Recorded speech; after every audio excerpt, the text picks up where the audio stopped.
তাহলে তার যে কারাদণ্ড ছিল সেটা তো মওকুফ হয়ে যাবে, মওকুফ হওয়ার তো প্রশ্ন আসতেছে না, সেটা তো ধরেন যে অটোমেটিক বাতিল হয়ে যাবে, অ্যাবেড হয়ে যাবে, তার যে কারাদণ্ড আছে সেটা অ্যাবেড হয়ে যাবে। এখন যদি তার যদি কোনো অর্থদণ্ড থেকে থাকে তাহলে সেটা আদায় করতে হবে। তার যে সম্পত্তি আছে, তার যে সম্পত্তি আছে সেই সম্পত্তি থেকে সেই টাকা আদায় করা যাবে। একটা জিনিস সবসময় মনে রাখবেন যে কারাদণ্ড আপনার অ্যাবেট হয় কিন্তু অর্থদণ্ড অ্যাবেট হয় না। কারাদণ্ড অ্যাবেট হয় কিন্তু অর্থদণ্ড অ্যাবেট হয় না।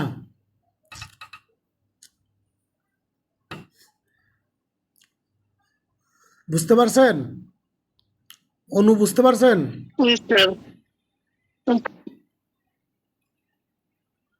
হ্যাঁ হ্যাঁ বুঝছি। হ্যাঁ, ঠিক আছে। তারপরে চলে যান আমরা তাহলে এই যে সত্য ধারাতে কি বললাম যে আপনার 6 বছরের মধ্যে অথবা যে মেয়াদের কারাদণ্ড প্রদান করা হইবে, 6 বছরের মধ্যে এবং যে মেয়াদের কারাদণ্ড প্রদান করা হইবে ওই মেয়াদের মধ্যে কি করা যাবে, অর্থদণ্ড আদায় করা যাবে। আমাদের মাঝে নতুন করে যে মুমিন সোহেল ভাই যুক্ত হয়েছেন, ওনাকে ওয়েলকাম। আর আমাদের পূর্ববর্তী ক্লাস রেকর্ড ক্লাসটা আছে, রেকর্ড ক্লাসটা আপনি করে নেবেন, ঠিক আছে। আর কেউ যদি বুক লিস্ট না পেয়ে থাকেন আমাকে বলবেন, আমি বুক লিস্ট আবার দিয়ে দিব। আমি বুক লিস্ট দিয়েছিলাম আগে শুরুতে, আবার আমি দিয়ে দিব।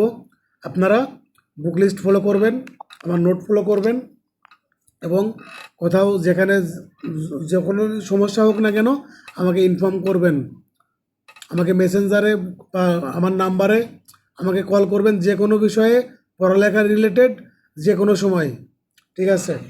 তাহলে এই যে সত্যর ধারাতে আপনারা কিন্তু এখানে এইটা কিন্তু গুলায় ফেলবেন, ঠিক আছে। এই জন্য কিন্তু আমি বারবার এই কথা বলতেছি যে ধরেন যে সর্বনিম্ন 6 বছরের মধ্যে আদায় করবে, অর্থদণ্ড আদায় করবে সর্বনিম্ন 6 বছরের মধ্যে। আর যদি কোনো অপরাধের জন্য যদি 6 বছরের বেশি যদি কারাদণ্ড প্রদান করে থাকে, 6 বছরের বেশি যদি কারাদণ্ড প্রদান করে থাকে তাহলে ওই বছরের মধ্যে কি করতে পারবে, অর্থদণ্ড আদায় করতে পারবে। সেটা আপনার যদি কোনো ব্যক্তিকে যদি 20 বছর কারাদণ্ড দিয়ে থাকে তাহলে 20 বছর কারাদণ্ডের সাথে যদি 50,000 টাকা যদি অর্থদণ্ড দিয়ে থাকে তাহলে ওই 50,000 টাকা আদায় করবে তখন কিন্তু 6 বছরের মধ্যে না, তখন আদায় করবে আপনার 20 বছরের মধ্যে। যদি 14 বছর দিয়ে থাকে তাহলে আদায় করবে 14 বছরের মধ্যে। যদি 12 বছর দিয়ে থাকে তাহলে আদায় করবে 12 বছরের মধ্যে। যদি 3 বছর কারাদণ্ড দিয়ে থাকে তাহলে কিন্তু আদায় করবে 6 বছরের মধ্যে। তাহলে প্রশ্ন হলো যে আপনার সর্বনিম্ন কিন্তু 6 বছর আর সর্বোচ্চ সেই ক্ষেত্রে কিন্তু উল্লেখ করা নাই, কিন্তু যে যে মেয়াদের কারাদণ্ড প্রদান করবে সেই মেয়াদের মধ্যে আদায় করতে হবে। ক্লিয়ার হয়েছেন?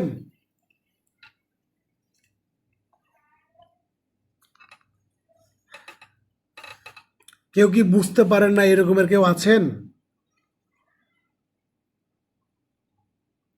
কেউ যদি না বুঝে থাকেন আমাকে প্রশ্ন করেন, আমি হ্যাঁ আবার বলতেছি। কত কইছেন? 3 বছর? জি, সর্বনিম্ন কি 3 বছর? সর্বনিম্ন 6 বছর। ও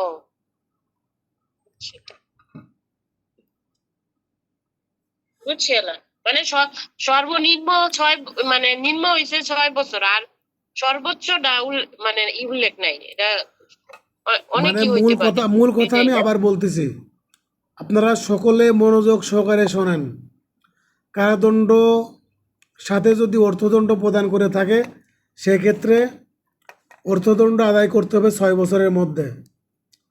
যদি কোনো ব্যক্তিকে যদি 6 বছরের অধিক কারাদণ্ড প্রদান করে থাকে তাহলে যে মেয়াদের কারাদণ্ড দিবে 6 বছরের বেশি সেই মেয়াদে অনুযায়ী সেই মেয়াদের মধ্যে কি করা যাবে, অর্থদণ্ড আদায় করা যাবে। যদি কোনো ব্যক্তিকে 3 বছর কারাদণ্ড প্রদান করে তাহলে 3 বছর কারাদণ্ডের সাথে যদি 10,000 টাকা জরিমানা করে তাহলে এই 10,000 টাকা আদায় করতে হবে 6 বছরের মধ্যে। যদি কোনো ব্যক্তিকে 10 বছর কারাদণ্ড প্রদান করে এবং 20,000 টাকা জরিমানা করে তাহলে এই 20,000 টাকা আদায় করতে হবে 10 বছরের মধ্যে। যদি কোনো ব্যক্তিকে 12 বছর কারাদণ্ড প্রদান করে এবং 30,000 টাকা যদি জরিমানা করে বা অর্থদণ্ড প্রদান করে তাহলে সেক্ষেত্রে ওই 30,000 টাকা আদায় করতে হবে 12 বছরের মধ্যে। যদি কোনো ব্যক্তিকে 50,000 টাকা অর্থদণ্ড প্রদান করে এবং 20 বছর কারাদণ্ড প্রদান করে, সেক্ষেত্রে 20 বছরের মধ্যে ওই 50,000 টাকা আদায় করবে। যদি কোনো ব্যক্তিকে 1 বছর কারাদণ্ড প্রদান করে এবং 5,000 টাকা জরিমানা করে বা অর্থদণ্ড প্রদান করে, তাহলে এই 5,000 টাকা আদায় করবে 6 বছরের মধ্যে। আশা করি বুঝতে পারছেন। যদি কেউ যদি ক্লিয়ার না হয়ে থাকেন আবার আমাকে বলেন। একটা কোশ্চেন ছিল, হ্যাঁ বলেন। যদি কারাদণ্ড 2 বছর দেওয়া হয় তাহলে অর্থদণ্ড 6 বছরের মধ্যে আদায় করতে হবে, কিন্তু তার তো কারাদণ্ড মেয়াদ শেষ, তখন কি করবে আদালত? 6 কারাদণ্ডের বছরটা কিভাবে নিবে অর্থদণ্ডটা? কারাদণ্ডের মেয়াদ শেষ হইলে ওই যে 6 বছরের মধ্যে 6 বছরের মধ্যে অর্থদণ্ড আদায় করবে।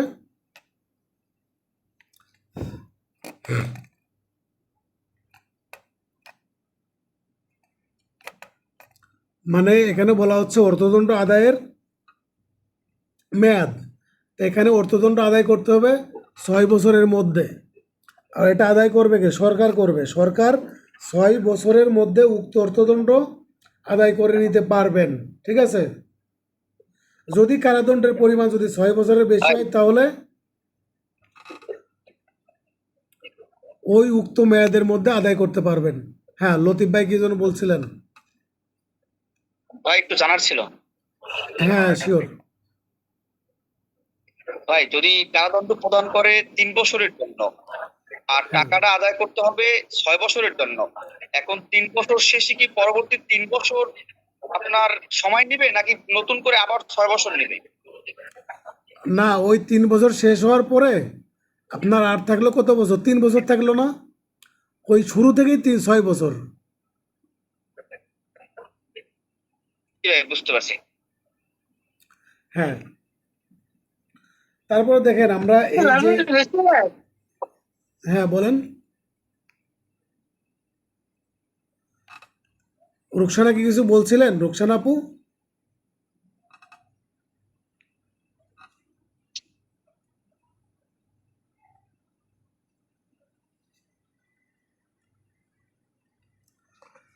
হ্যাঁ, কেউ যদি কারো যদি কিছু বলতে হয় তাহলে আনমিউট করে আপনারা বলবেন।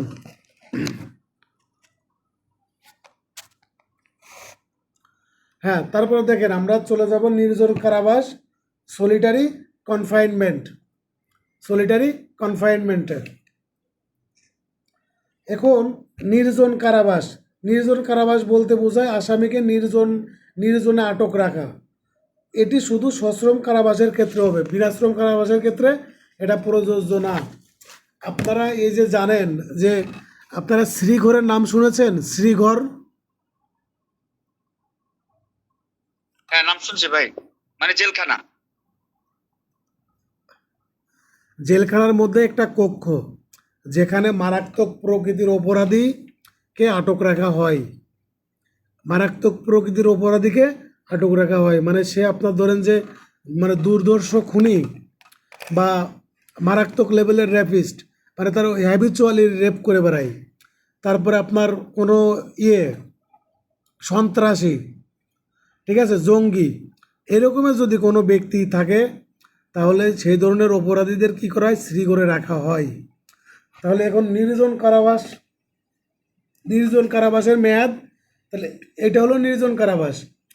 আর নির্জন কারাবাসের মেয়াদ 6 মাস, 3 মাসের বেশি হবে না। ঠিক আছে? নির্জন কারাবাসের মেয়াদ 3 মাসের বেশি হবে না।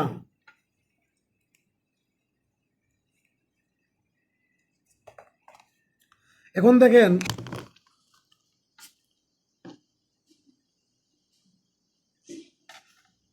1 থেকে 6 মাস, 1 থেকে 6 মাস যদি কারাদণ্ড প্রদান করে থাকে, আর এটা অবশ্যই কী হবে? সশ্রম কারাদণ্ড হইতে হবে। আর আমি এর আগে আপনাদের বলেছিলাম যে সশ্রম কারাদণ্ড তখনই হবে যখন কারাদণ্ডের মেয়াদ কতদিন হবে?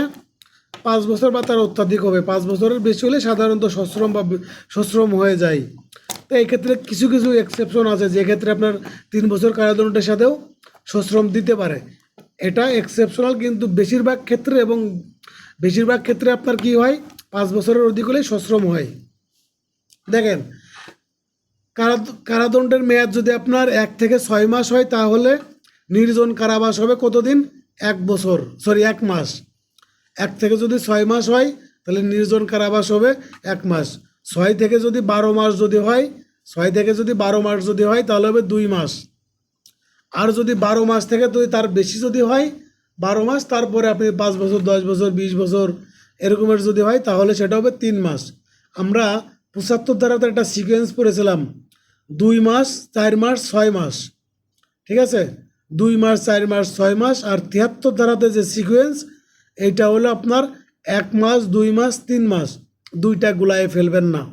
আর ওইখানে ছিল আপনার 1 থেকে 50 টাকা, 51 টাকা থেকে 100 টাকা, আর 101 টাকা থেকে ততোধিক। তখন ছিল আপনার 2 মাস, 4 মাস আর 6 মাস। আর 73 ধারাতে বলা হচ্ছে যে আপনার 1 মাস, 2 মাস, 3 মাস, আর এখানে 1 থেকে 6 মাস কারাদণ্ড 1 মাস, আর 6 থেকে 12 মাস যদি হয় তাহলে নির্জন কারাবাস হবে আপনার 2 মাস, আর 12 মাস থেকে যদি অত্যাধিক হয় তাহলে হবে 3 মাস, ঠিক আছে? এখন দেখেন নির্জন কারাবাসের সীমা, যদি নির্জন কারাবাস একটানা দেওয়া হয়, মানে এক নাগারে যদি দেওয়া হয়, মানে একদম চলতেই আছে, তাহলে এক নাগারে সর্বোচ্চ হইতে পারে 14 দিন, 14 দিনের বেশি হবে না।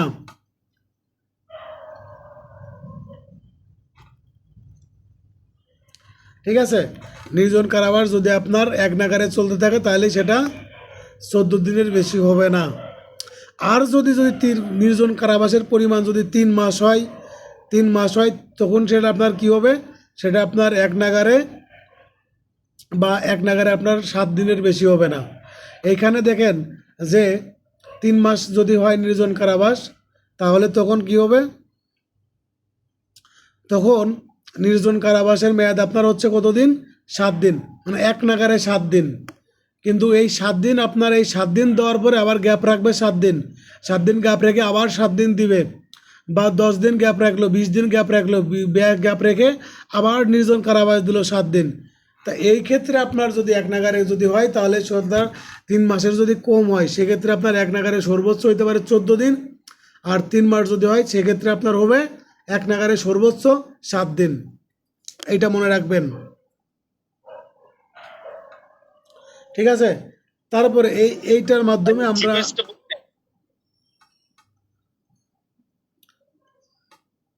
হ্যাঁ বলেন, কে যেন কি যেন বলছিলেন? ভাই বলছি যে 7 দিন 14 দিন। হ্যাঁ হ্যাঁ, 7 দিন আর 14 দিন, এটা বুঝতে পারেন নাই? জি ভাই, এটা বুঝি নাই ভাই। হ্যাঁ, বিষয়টা হলো যদি নির্জন কারাবাস আমরা পড়লাম 1 মাস হইতে পারে, 2 মাস হইতে পারে, 3 মাস হইতে পারে। যদি 3 মাসের যদি কম হয়, 3 মাসের যদি কম হয় তাহলে হবে কতদিন? সেক্ষেত্রে আপনার এক নাগারে যদি নির্জন কারাবাস হয়, এক নাগারে 14 দিনের বেশি হবে না। আর যদি 3 মাস হয় বা তার বেশি হয় সেক্ষেত্রে আপনার কি হবে? নির্জন কারাবাসের মেয়াদ এক নাগারে, মানে একদম চলতে আছে, সেটা হবে 7 দিন, সর্বোচ্চ 7 দিন হবে, 7 দিনের বেশি হবে না।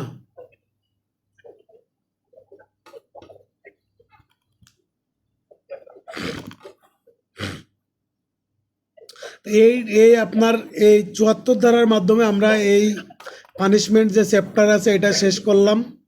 এই 75 ধারা পর্যন্ত আমরা পরীক্ষা নিব। এখানে 73 আর 74, বাকিগুলো পড়া লাগবে না। তাহলে আপনারা এই 53 ধারা থেকে 75 ধারা পর্যন্ত, আর 1 ধারা থেকে 53 ধারা 52 ধারা পর্যন্ত, আর 1 ধারা থেকে 52 ধারা পর্যন্ত অনেকগুলো সংজ্ঞা আছে, ওইখানে আপনার বেশি পড়া লাগবে না। যেটা যেটা লাগবে আমি ক্লাসে বলে দিয়েছি, যারা ক্লাস করতে পারেন নাই আপনারা ক্লাসটা করে নেবেন, ক্লাসটা করলে বুঝতে পারবেন। আর এই 75 ধারা পর্যন্ত পরীক্ষা নিব আপনাদের আজকে সোমবার, ঠিক আছে? সোমবার পর যেহেতু কালকে মঙ্গলবার, তারপরে বুধবার আপনাদের পরীক্ষা নিব, বৃহস্পতিবারে রাতে পরীক্ষা নিব, ঠিক আছে? 1 থেকে 75 ধারা পর্যন্ত পরীক্ষা নিব বৃহস্পতিবার, আগামী বৃহস্পতিবারে আমি গ্রুপে অ্যানাউন্স করে দিব। আর এখন আমরা পরবর্তী চ্যাপ্টারে চলে যাব, সেটা আপনার 75 থেকে 76 থেকে 76 থেকে 106 ধারা পর্যন্ত, 76 থেকে 106 ধারা পর্যন্ত সাধারণ ব্যতিক্রম বা জেনারেল এক্সেপশন। ঠিক আছে, এখন দেখেন সাধারণ ব্যতিক্রম বা জেনারেল এক্সেপশন, এই ধারাটা বা এই চ্যাপ্টারটা আপনার খুবই গুরুত্বপূর্ণ, কারণ এই চ্যাপ্টারের মাধ্যমে আপনারা কতগুলো অপরাধ করবেন, অনেকগুলো অপরাধ করবেন, যে অপরাধগুলো আপনার অপরাধ করলেও সেটা আপনার অপরাধ বলে গণ্য হবে না এবং আপনাদের কোনো শাস্তির বিধান থাকবে না, কোনো শাস্তির বিধান থাকবে না। এখানে কিছু কিছু ব্যতিক্রমের কথা বলা আছে, কিছু কিছু আপনার অপরাধের কথা বলা আছে, এবং যে যে গ্রাউন্ড আপনারা অপরাধ করবেন ওই গ্রাউন্ডগুলো হইতে হবে এরকমের যেটা আপনারা যথেষ্ট সতর্ক ছিলেন, বা আপনাদের সে ধরনের জ্ঞান ছিল না, বা আপনাদের অপরাধ সম্পর্কে জ্ঞান ছিল না, আপনারা ওই সেন্সে ছিলেন না, বা আপনাদের মেন্স রিয়া ছিল না, মানে দশাবহ মন ছিল না।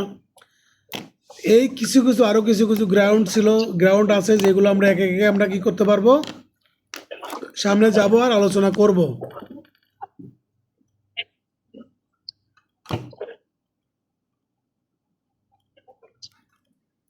ঠিক আছে, এখন দেখেন আমরা এই জেনারেল এক্সেপশন সাধারণ ব্যতিক্রম সমূহের মধ্যে সর্বপ্রথম পড়ব 76 ধারা।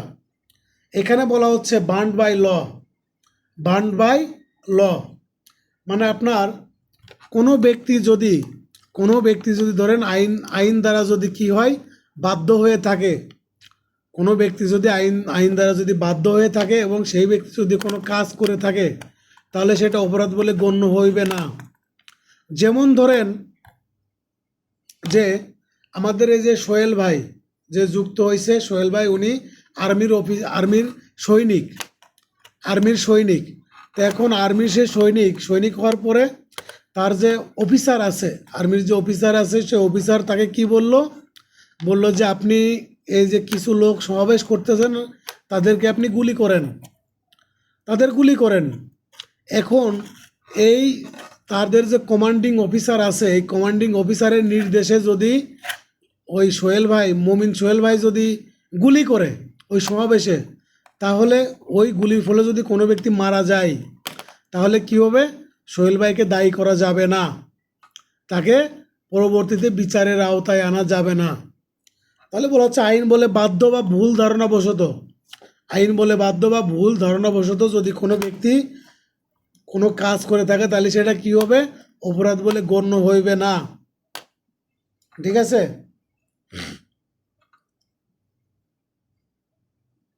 আবার দেখেন যদি কোনো ব্যক্তি আপনার ধরতে গেছে লতিফ ভাইকে, ঠিক আছে, লতিফ ভাইকে ধরতে গিয়ে ধরে ফেললো কি গোলাম ফারুক ভাইকে, মানে গোলাম ফারুক ভাইকে লতিফ ভাই মনে করে পুলিশ অফিসার গেছে তাকে অ্যারেস্ট করতে গেছে, গোলাম ফারুক ভাই পুলিশ দেখেই ভয় পাই এরমভাবে একটা দৌড় দিছে, মানে পুলিশের তো ধরেন যে সাধারণ মানুষ ভয় পাবে এটাই নর্মাল বিষয়, কিন্তু আপনারা আইনের স্টুডেন্ট, আপনারা কখনো পুলিশ দেখে ভয় পাবেন না, কোনো কিছু দেখেই ভয় পাবেন না। আইনের ছাত্র এবং আইনজীবীদের প্রধান বৈশিষ্ট্য হওয়া উচিত যে কোনো পরিস্থিতি বুঝে সিদ্ধান্ত গ্রহণ করা, এবং তাদের মধ্যে একটা ব্রেভ থাকবে, তাদের চলাচলের মধ্যে আলাদা রকম একটা চিন্তা চেতনা থাকবে, একটা মুভমেন্ট থাকবে, যেটা থেকে অন্যান্য ব্যক্তিরা তারা কি করবেন, সেখান থেকে শিখবেন এবং তাদের দেখে অনুসরণ করবেন। সো সে পুলিশ হইলো না, আর্মি হইলো না, কে হইলো, এটা দেখার বিষয় না। আপনি কোনো অপরাধ করেন নাই, আপনার মুভমেন্ট, আপনার কথাবার্তা অবশ্যই অন্য রকমের হবে। ঠিক আছে, তারপরে দেখেন আমরা তাহলে কি বললাম, আইন বলে বাধ্য বা ভুল ধারণাবশত। এখন লতিফ ভাইকে ধরতে গিয়ে যদি গোলাম ফারুক ভাইকে যদি ধরে ফেলে বা ধরার চেষ্টা করে, যখন গোলাম ফারুক ভাই দৌড় দিল, পরে পুলিশ কি করলো, গোলাম ফারুক ভাইয়ের একটা কি করলো, লাঠি দিয়ে একটা বাড়ি দিল, বা ওই যে লাঠি ছুঁড়ে মারে না, বা আপনার পিস্তল দিয়ে পায়ে একটা গুলি করলো। তা এই যে গুলি করার পরে যখন গোলাম ফারুক ভাই পড়ে যাওয়ার পরে দেখলো না এ তো লতিফ না, এটা হলো গোলাম ফারুক, তখন কিন্তু এই যে গুলি করা এটা কিন্তু ওই পুলিশের অপরাধ বলে গণ্য হবে না। যদি অবশ্যই এই ধরনের কাজ হইতে হবে কি সরল বিশ্বাসে।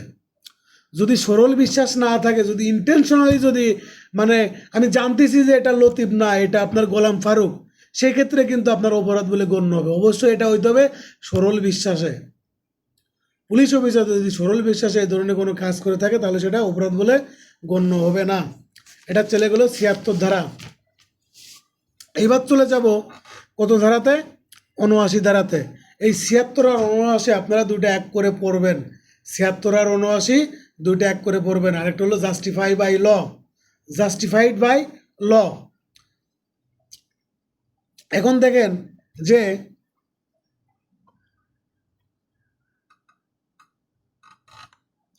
আমাদের এই যে রোকসানা আপু, উনি যে নতুন যুক্ত হয়েছেন, উনি ধরেন যে কি করলো, আপনাদের সে হলো কোনো ব্যক্তিকে হত্যা করতেছে, এইটা আপনার জান্নাতুল নাইম উনি দেখলো, ঠিক আছে? উনি দেখতে পারতেছে যে রুকসানা উনি কি করতেছে, কোনো ব্যক্তিকে বিষ পান করায় হত্যা করার অ্যাটেম্প নিচ্ছে। তখন সে মনে করলো জান্নাতুল নাইম যে তার যে এই যে অপরাধ প্রবণতা বা সে অপরাধ করতে যাচ্ছে, তাকে আটকানো উচিত।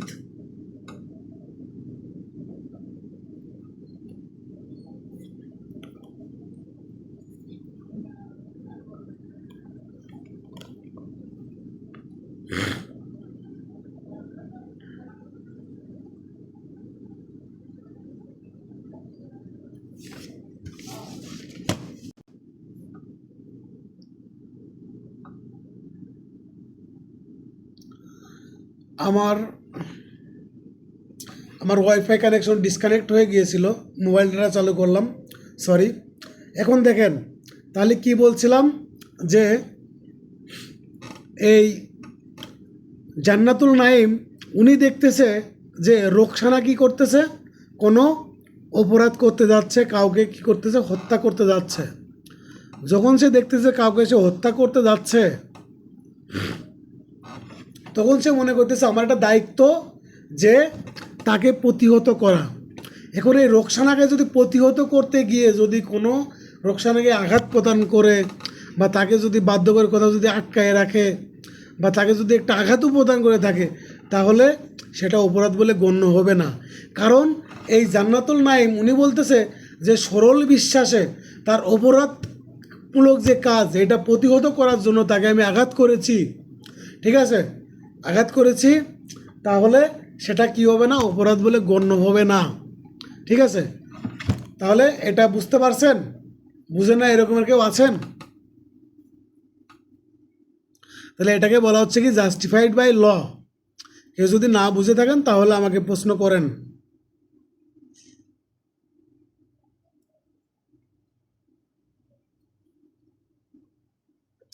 ঠিক আছে, হ্যাঁ লতিফ ভাই বলেন। আমি বলতে চাইতেছি কেউ তো আঘাত করলে সহজে তো স্বীকার করে না যে আমি এটা আঘাত করছি। এখন কোনটা সরল কোনটা মানে প্রতারণা, এটা কিভাবে বুঝবো? এটা আপনি আইনজীবী যখন হবেন তখন আপনি প্রমাণ করবেন আপনার যুক্তি এবং আপনার কৌশল দ্বারা সে সরল বিশ্বাসে করেছে নাকি ইন্টেনশনালি করেছে। এটা তো ধরেন যে আমরা অনেক কিছু তো মনস্তান্ত্রিক বিষয় আমরা জানতে পারি না, তাই না? কিন্তু এটা তো আইনের বিধান, আইন করে রাখছে, অনেক কিছুই করে রাখছে। যেমন ওই যে ধরেন নাই যে 1 থেকে 50 টাকা পর্যন্ত হলো 2 মাস, আর 50 থেকে আপনার 100 টাকা হলো 4 মাস, আর 101 টাকা থেকে 6 মাস, আর যদি আপনার যদি ওইটা যদি ওই 5 কোটি টাকা হয় তাহলেও 6 মাস। এই যে এই ধরনের আইন, ঠিক আছে, অনেকগুলোই আছে যেগুলো আসলে পরিবর্তন করা উচিত। এই আইনটা হয়েছে 1860 সালে, 1860 সালে সার্কুমস্টেন্স আর এই 2025 সালের সার্কুমস্টেন্স তো এক না। এই জন্যই কিছু কিছু আইন পরিবর্তন হচ্ছে। আশা করি দণ্ডবিধিও পরিবর্তন হবে। তারপরে আরও যে ফৌজদারি কার্যবিধি on the processing to amendment, so অপেক্ষা করেন, এগুলো কিছু কিছু ক্ষেত্রে পরিবর্তন হবে। হ্যাঁ দেখেন, ওইটা প্রমাণের দায়িত্ব হলো একজন আইনজীবীর, তার কলা কৌশল এবং অন্যান্য বিষয় দিয়ে সে কি করেন, যে কোনো বিষয় প্রমাণ করে থাকেন।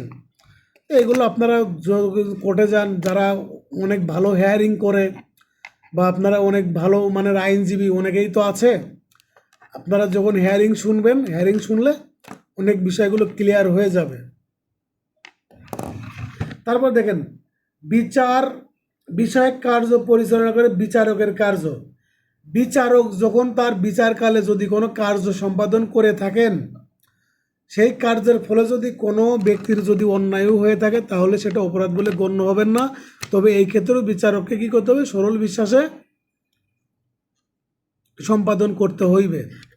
এখন দেখেন কোনো ব্যক্তিকে যদি বিচারক যদি কি করে থাকেন, তার ক্ষমতা বহির্ভূত ক্ষমতা দ্বারা যদি কোনো শাস্তি প্রদান করে থাকেন বা অন্য কোনো আদেশ দিয়ে থাকেন, সেটার পরে যদি কোনো ব্যক্তি যদি ক্ষতিগ্রস্ত হয়ে থাকে, এক্ষেত্রে বিচারক যদি সরল বিশ্বাসে মনে যদি কি করে থাকে, সেই আদেশ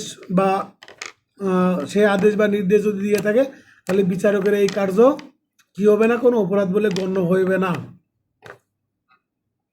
78 78 ধারাতে দেখেন, 78 ধারাতে বলতেছে যদি বিচারকের যদি বা আদালতের নির্দেশে যদি কোনো কার্য সম্পাদন করে থাকে তাহলে সেটা কোনো অপরাধ বলে গণ্য হইবে না। যেমন ধরেন অনেক ব্যক্তির ফাঁসি হয় না, এই যে মাগুরাতে ধর্ষণের মামলায় হিটু নামে এক ব্যক্তির কি হইলো?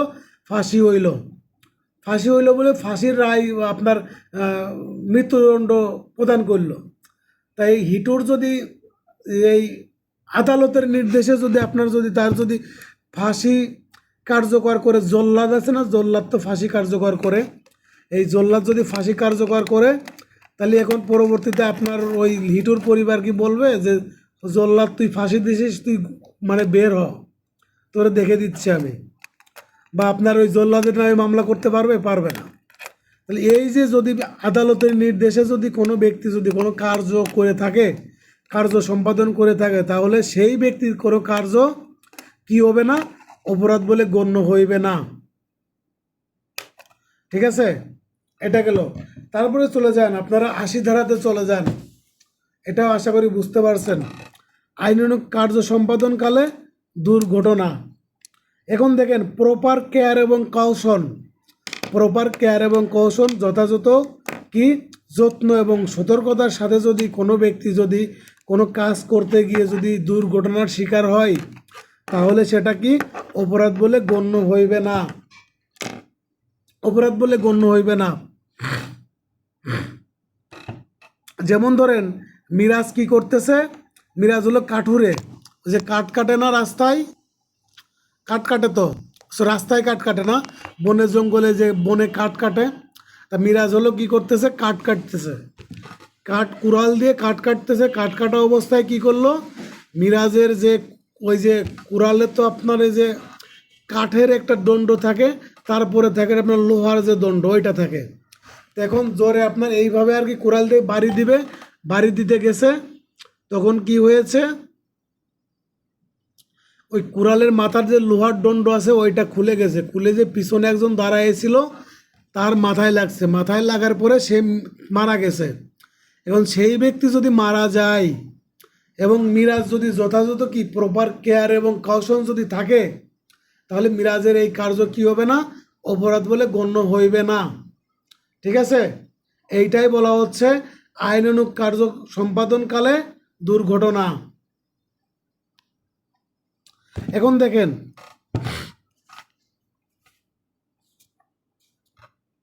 এইটার সাথে আপনারা আরেকটা উদাহরণ অ্যাড করতে পারেন। যেমন ধরেন এই যে মেট্রো রেল করলো না, ঢাকাতে তো মেট্রো রেল করলো, মেট্রো রেল যখন করলো, মেট্রো রেলের কাজ করার সময় ওরা কিন্তু সতর্কতা সরকারের পক্ষ থেকে কিন্তু কি করেছিল? আপনার বিভিন্ন রকমের নির্দেশনা দিয়েছিল, সতর্কতা দিয়েছিল। এই সতর্কতা দেওয়ার ফলে বা সতর্কতা দেওয়ার পরেও মেট্রো রেল থেকে কিছু আপনার ওই ইট বা কোনো কিছু পড়ে গিয়ে একজন মানুষ মারা গিয়েছিল। সেই যে ব্যক্তি মারা গিয়েছিল তার পরিবার বা অন্যান্য কেউ কিন্তু এটা ক্লেম করতে পারে নাই বা মামলা করতে পারে নাই সরকারের বিরুদ্ধে নেগলিজেন্সের জন্য। কারণ সরকারের পক্ষ থেকে কি হয়েছে? অলরেডি নির্দেশ প্রদান করা হয়েছে যে আপনারা মেট্রো রেলের কার্য পরিচালনাকালীন সময় আপনারা এটা থেকে যথেষ্ট সতর্কতা থাকবেন এবং এই এরিয়াগুলো অ্যাভয়েড করে চলবেন। তারপরেও যদি কোনো ব্যক্তি যায় তাহলে সেই ক্ষেত্রে যদি কোনো দুর্ঘটনা ঘটে থাকে তাহলে সেটা দায়ী সে হবে না। এইবার দেখেন 81 ধারা। 81 ধারাতে এটার মূল কনসেপ্ট হলো যে বড় ধরনের কোনো ক্ষতি থেকে বাঁচার জন্য ছোট ধরনের ক্ষতি করা, বড় ধরনের কোনো ক্ষতি থেকে বাঁচার জন্য ছোট ধরনের কোনো ক্ষতি করা। কিছুদিন আগে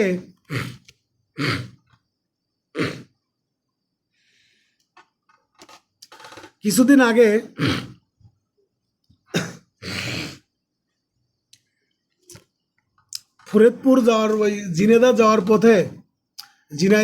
পথে গোল্ডেন লাইন বাস কী করলো, অ্যাক্সিডেন্ট করেছিল, বুঝছেন? অ্যাক্সিডেন্ট করে 3 জন মানুষ মারা গিয়েছিল। এটা গোল্ডেন লাইনের মানুষ মারা যায় নাই, বাসটি ছিল। মোটর সাইকেলে 3 জন লোক ছিল, 3 জনের বাড়ি মাগুরাতে। 3 জন ব্যক্তি মারা যায়। লাশগুলো দেখছিলাম যে একদম রাস্তায় সিরিয়াস উঠে পড়ে আছে 3 জন ব্যক্তির লাশ। এখন এই যে গোল্ডেন লাইন বাস, ঠিক আছে, যখন গোল্ডেন লাইন বাসে ধরেন লোক প্যাসেঞ্জার আছে কতজন, 60 জন বা 50 জন প্যাসেঞ্জার আছে। তা গোল্ডেন লাইনের স্পিড আছে ধরেন 100। প্রতিমধ্যে যাওয়ার মাঝে হুট করে যদি আপনার কোনো গাড়ি যদি চলে আসে, এই যে 3 জন ব্যক্তি ছিল, ঠিক আছে, এই 3 জন ব্যক্তিকে যদি বাঁচানোর জন্য এরকমের কোনো পরিস্থিতি তৈরি হয় যে এই 3 জন ব্যক্তিকে বাঁচাইতে গেলে তার গাড়িতে যে 50 জন ব্যক্তি আছে, 50 জন ব্যক্তি মারা যাবে, ঠিক আছে, এই রকমের যদি কোনো কন্ডিশন তৈরি হয় যে 3 জন ব্যক্তিকে বাঁচাইতে গেলে 50 জন ব্যক্তি মারা যাবে, সেই ক্ষেত্রে ওই 50 জন ব্যক্তিকে বাঁচানোর জন্য ওই 3 জন ব্যক্তিকে মেরে ফেলা দেওয়া অপরাধ বলে গণ্য হবে না, ঠিক আছে। এটা বলা হচ্ছে কোনো ছোট বড় ধরনের দুর্ঘটনা থেকে বাঁচার জন্য ছোট ধরনের কোনো কার্য করা, ঠিক আছে। কিন্তু এই যে যেগুলো আমি বলতেছি জেনারেল এক্সেপশন, এগুলো কিন্তু অবশ্যই প্রত্যেকটা ক্ষেত্রেই আপনার সরল বিশ্বাস থাকতে হবে, গুড ফেইথ থাকতে হবে, ডিউ কেয়ার অ্যান্ড অ্যাটেনশন থাকতে হবে, ঠিক আছে, ডিউ কেয়ার অ্যান্ড অ্যাটেনশন থাকতে হবে, প্রপার কেয়ার এবং কশন থাকতে হবে, ঠিক আছে। এইগুলো থাকার পরেও যদি কোনো দুর্ঘটনা, যদি কোনো কার্য যদি সম্পাদন হয়ে থাকে তাহলে সেটা কী হবে, অপরাধ বলে গণ্য হবে না। আবার ধরেন যে অনেক সময় লঞ্চ আছে না, লঞ্চ বা ফেরি, এখানে তো অনেক মানুষ থাকে, তো লঞ্চ যাচ্ছে দেখলাম, যাওয়ার পথে আপনার তার সামনে একটা নৌকা চলে আসলো, নৌকাতে 5 জন ব্যক্তি আছে। এখন লঞ্চে এরকমভাবে আঘাত আনতেছে বা একদম ধরেন সাংঘর্ষিক হয়ে যাচ্ছে, ওই 5 জন ব্যক্তিকে বাঁচাইতে গেলে লঞ্চে যে 200 মানুষ আছে ওই 200 মানুষ কি মারা যাবে বা ডুবে যাবে লঞ্চ। তা এই রকমের যদি কোনো পরিস্থিতি তৈরি হয় সেক্ষেত্রে কি করা যাবে, ওই নৌকার মধ্যে যে 5 জন ব্যক্তি আছে ওই 5 জন ব্যক্তিকে ডুবাইয়ে দিয়ে সোজা সে চলে যাইতে পারবে, এই 200 মানুষের ব্যক্তির জীবন সেভ করতে পারবে। এইটাই বলা হচ্ছে 81 ধারাতে যে সম্ভাব্য কোনো কার্য যেটা বড় ধরনের দুর্ঘটনা বাঁচার থেকে ছোট ধরনের কোনো দুর্ঘটনা সম্পাদন করা বা কোনো কার্য সম্পাদন করা। এই 81 পর্যন্ত যে পড়াইলাম 54 ধারা থেকে, এই পর্যন্ত বুঝতে পারেন না এরকম কোনো ব্যক্তি আছেন, কেউ কি আছেন? প্রশ্ন করবেন। আমার একটা কোশ্চেন আছে। জি জি। অন্য একজন ব্যক্তি আমাকে আঘাত করতে আসছিল, কিন্তু আমিও তাকে করতেছিলাম। আমার আশেপাশে একটা পাবলিক সেক্টরের পক্ষ আছে, আমি তার আশ্রয় নিলাম বা তার সাহায্য নিলাম, কিন্তু আমি আঘাতটা করে ফেলছি, এক্ষেত্রে কি আমার কোনো অপরাধ হবে? আপনি একটু জোরে আবার একটু বলেন প্লিজ। কোন একজন ব্যক্তি আমাকে আঘাত করতে আসছিল, জি। কিন্তু আমি নিজেকে বাঁচানোর জন্য আমিও আঘাত করলাম, কিন্তু তার আগে আমি দেখলাম যে আমি পাবলিক সার্ভেন্টের কোনো পক্ষ আছে, তাদের কাছে আশ্রয় নিলাম বা তাদের থেকে সাহায্য নিলাম। আর আমি যে আঘাত করলাম বাঁচানোর জন্য, সেটা ক্ষেত্রে কি আমার অপরাধ হবে? হ্যাঁ, আমি উত্তর করছি, আপনি খুব মনোযোগ সহকারে শোনেন। এই ক্ষেত্রে বিষয়টা হলো এটা আপনার 299 এবং তিনশো ধারার যে উপাদানগুলো আছে দণ্ডবিধির, এখানে বলা আছে। বিষয়টা হলো যে যদি আপনার সুযোগ থাকে, যদি সরকার, পুলিশ, আর্মি বা অন্যান্য কোনো ব্যক্তির যদি সুযোগ থাকে যে তাদের সাহায্য নেওয়ার, সেই সুযোগটা না নিয়ে যদি আপনি আঘাত করেন তাহলে সেটা আপনার অপরাধ হবে। ঠিক আছে? এখন কথা হইলো যে আরেকটা বিষয়, যে আপনাকে একজন ব্যক্তি আঘাত করতে আসবে তখন কিন্তু আপনার ধরেন যে আঘাত করবে কিন্তু 2-3 সেকেন্ডের মধ্যে। এই 2-3 সেকেন্ডের মধ্যে আপনি আসলে কার কাছে যাবেন? পুলিশের কাছে যাবেন না আর্মির কাছে যাবেন, নাকি ওই যাওয়ার আগেই কিন্তু আপনাকে আঘাত করে দেবে? সেই ক্ষেত্রে আপনি কি করতে পারবেন? এখন কোনো ব্যক্তি যদি আপনাকে যদি লাঠি দিয়ে আঘাত করতে যায়, তাহলে আপনি সাধারণ লাঠি দিয়ে সেটা আপনি ডিফেন্স করতে পারবেন। ঠিক আছে? কোনো ব্যক্তি যদি আপনাকে লাঠি দিয়ে আঘাত করতে আসে, তাকে কিন্তু আপনি গুলি মারতে পারবেন না। মানে ঠিক আপনাকে সেভ করার জন্য যতটুকু ডিফেন্স প্রয়োজন, তার থেকে অতিরিক্ত ডিফেন্স আপনি নিতে পারবেন না। আর এটা হলো অন্য সেন্সের কথা। তো এখন আপনি যে এটা মূল যে প্রশ্ন বলেছেন, যদি সরকারের কোনো বাহিনীর, আর্মি, আনসার, পুলিশ, র্যাব, এদের যদি আশ্রয় নেওয়ার বা এদের কাছ থেকে সাহায্য নেওয়ার যদি সুযোগ থাকে, বা যদি কোনো কক্ষে যদি আপনি প্রবেশ করতে পারেন, সেই ধরনের যদি জায়গা থাকে যেখানে গিয়ে আপনি নিজেকে সেভ করতে পারবেন, সেভ করার যদি সুযোগ থাকে, তাহলে আপনি অন্য ব্যক্তিকে আঘাত করতে পারবেন না, আঘাত করে সেভ হতে পারবেন না। ঠিক আছে? আশা করি বুঝতে পারছেন।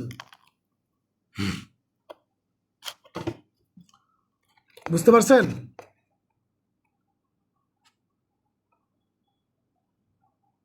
হ্যাঁ হ্যাঁ বুঝছি। হ্যাঁ, তাহলে এই 81 ধারা পর্যন্ত কারো যদি কোনো প্রশ্ন থেকে থাকে তাহলে আমাকে প্রশ্ন করুন। আমি আজকে 81 ধারা পর্যন্তই পড়াবো, আর পরবর্তী ক্লাস শিডিউল আমি আপনাদের জানিয়ে দিব। আপনারা খুব দ্রুতই পেয়ে যাবেন ক্লাস শিডিউল। খুব সম্ভবত আগামী, আজকে যেহেতু সোমবার, সেহেতু আগামী বুধবার হয়তো ক্লাস নিব, পরবর্তী ক্লাস। আর আগামী বৃহস্পতিবারে পরীক্ষা নিব। কারো কি কোনো প্রশ্ন আছে আর, বা কোনো কথা আছে বা ওপিনিয়ন আছে?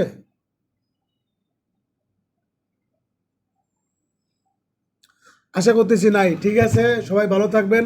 আমাদের ক্লাস টাইমে আউট হয়ে যাচ্ছে। ঠিক আছে, আল্লাহ হাফেজ, সবাই ভালো থাকবেন। আসসালামু আলাইকুম। আসসালামু আলাইকুম স্যার। ওয়ালাইকুম আসসালাম।